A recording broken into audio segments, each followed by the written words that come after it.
Olá, meu nome é Ricardo Guimarães, eu sou casado com a Lili há 44 anos, tenho 4 filhos, 3 netos, alguns adolescentes, trabalho para grandes empresas, vivendo esse mundo maluco, e eu vou aqui contar para vocês o que a gente está compreendendo sobre o mundo, para talvez ajudar você a tomar boas decisões a respeito da educação que você dá para seus filhos, para sua carreira, trabalho, enfim, com relação ao futuro de todos nós. Olha isso aqui. Esse desenho, ele significa o que está acontecendo com o mundo. Parece um cardiograma, mas não é um cardiograma. Ele mostra que tem um momento que as coisas estavam muito paradas, quase mortas, e começa a acelerar, e passa a ter uma animação, uma vida que não tinha antes. Tudo ficou acelerado. Sabe por quê? Por causa da tecnologia de informação e comunicação. Nessa fase, tinha pouca gente no mundo e a tecnologia de informação e comunicação era muito rudimentar e cara. Telefone fixo no lugar, imagina. Demorava muito para as coisas acontecerem. O cenário era estável, quase parado, lento, previsível, controlável, simples. Acontecia uma coisa de cada vez. Nessa fase, criamos instituições com hierarquias poderosas que controlavam o mundo. E nós nos sentíamos muito seguros, porque tudo permanecia igual por muito tempo. O indivíduo se submetia ao grupo, abria a mão da sua individualidade, aprendia a regra do jogo e a vida seguia em frente. Isso deu certo por um bom tempo. Aí, com mais gente no mundo e com uma tecnologia de informação e comunicação mais poderosa e mais barata, todo mundo tomando decisão o tempo todo, numa velocidade absurda, o mundo começou a ficar instável, dinâmico, rápido, imprevisível, transparente, fora de controle, complexo. E nessa dinâmica toda, além da instituição, surge um novo personagem muito poderoso. O indivíduo conectado em rede, que acessa tudo e a todos o tempo todo. Mobiliza pessoas, trabalha, produz conhecimento sem precisar das estruturas e da permissão das instituições. Aquelas instituições hierárquicas e controladoras estão tendo que aprender a lidar com esse novo cenário, com esse novo indivíduo mais conectado, mais livre, mais móvel, mais bem informado e crítico. O mundo mudou tanto que pessoas de muito sucesso naquele cenário estão tendo muita dificuldade para manter seus negócios e empregos nos dias de hoje. Eu vou contar a história de um executivo muito importante, de uma organização global, poderosa, que estava tendo problemas enormes. Prejuízo, perdendo o mercado em todos os países em que tinha operação. Tinha brigas políticas internas entre departamentos, entre regiões, escândalos públicos, corrupção no financeiro e tudo acontecendo ao mesmo tempo, com toda essa transparência ao vivo e a cores do tempo real. Esse grande executivo viu aquele cenário e disse: eu não dou conta dessa complexidade, dessa velocidade, dessa transparência toda. Eu me demito. Aqui está ele. É o nosso querido Bento. O Bento foi sucedido por um outro executivo, que parece que foi feito sob encomenda para lidar com essa época de tanta inovação, onde o indivíduo tem que ser mais autônomo, mais senhor de si, não se submeter à instituição, mas, pelo contrário, liderar a instituição. Chico aceitou o desafio. Aqui está ele, de um jeito fácil de comparar e ver a diferença entre ele e o Bento. Veja que o Bento está arcado, submetendo ao protocolo e às regras da instituição. O Chico está mais senhor de si. Para ele ajudar a igreja, ele tinha que mudar a igreja. Para mudar a igreja, ele tinha que criticar e propor novas maneiras de fazer as coisas.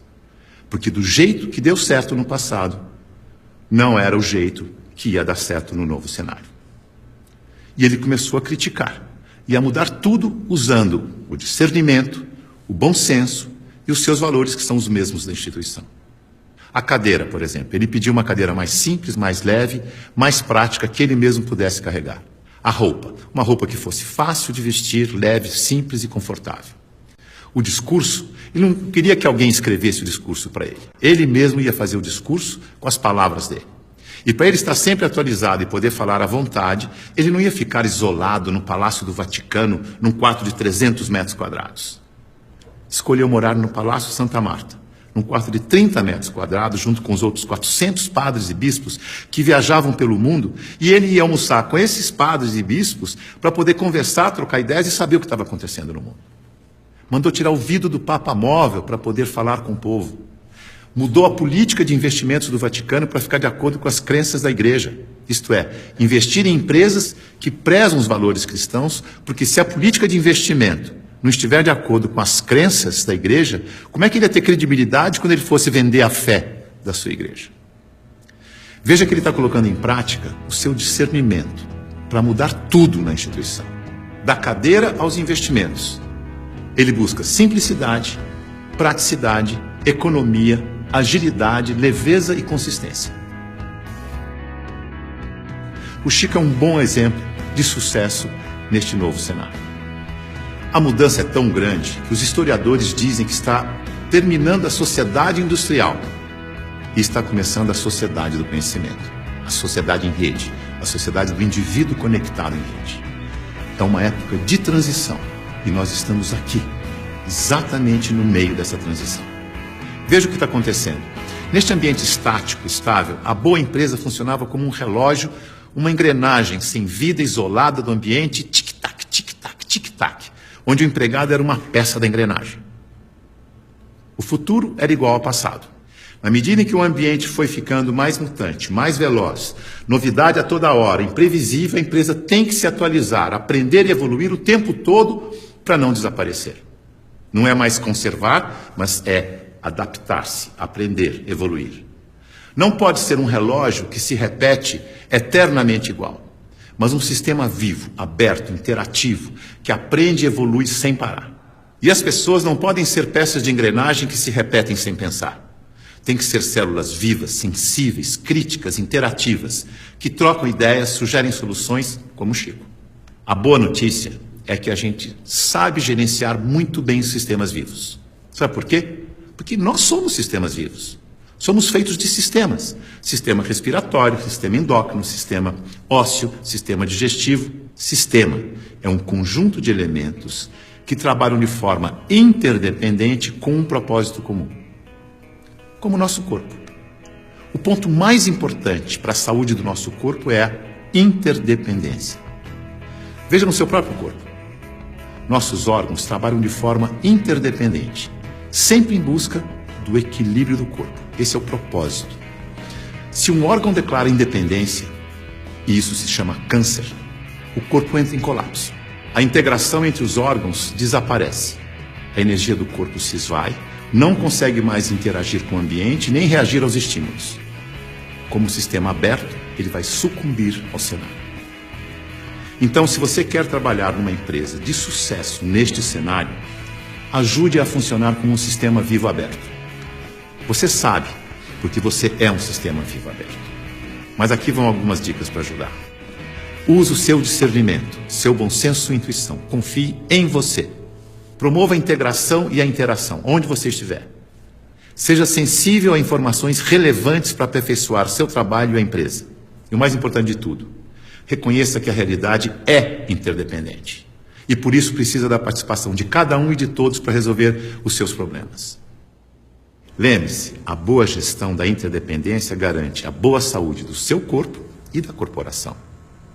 Mais uma dica, não deixe as pessoas confundirem autonomia com independência. Autonomia significa que você tem consciência de que faz parte de um todo maior e por isso você pode falar pelo todo. Por isso pode ocupar cargos de responsabilidade na hierarquia. Independência é quando você não se reconhece como parte do todo e olha só para a sua parte, colocando o todo do sistema em risco de colapso. Independência ou morte deu certo no século passado. Neste século, o certo é interdependência ou morte. Veja a evolução das relações na empresa e no mercado. No começo, a hierarquia era absoluta. Poucos mandavam e todos obedeciam como crianças obedientes. Não tinha concorrente, mas precisava de canal para vender. Depois, a empresa cresce, a hierarquia permanece, mas as áreas passam a ter seus chefes. As crianças ficaram jovens e, como jovens, andam em tribos. Nós versus eles. As áreas competem o tempo todo porque precisam se afirmar como jovens. Essa é a fase da independência ou morte. No mercado, o concorrente aparece e obriga a empresa a olhar para o consumidor. Hoje a competição continua, mas vai ter que conviver com a cooperação para sobreviver nesse mundo mais veloz e mutante, em que a interdependência fica cada vez mais importante. Temos que amadurecer como indivíduos e olhar para o nosso interesse pessoal e do todo ao mesmo tempo. O Papa Chico, quando falou do meio ambiente na sua encíclica, ele não falou com os cristãos apenas. Ele falou com todos que vivem neste planeta, que ele chamou de a nossa casa. É isso aí. É nós, junto e misturado. Essa é a real. Esse é o futuro, com as pessoas mais valorizadas, mais bem informadas e fazendo melhores escolhas para suas vidas. Boa sorte.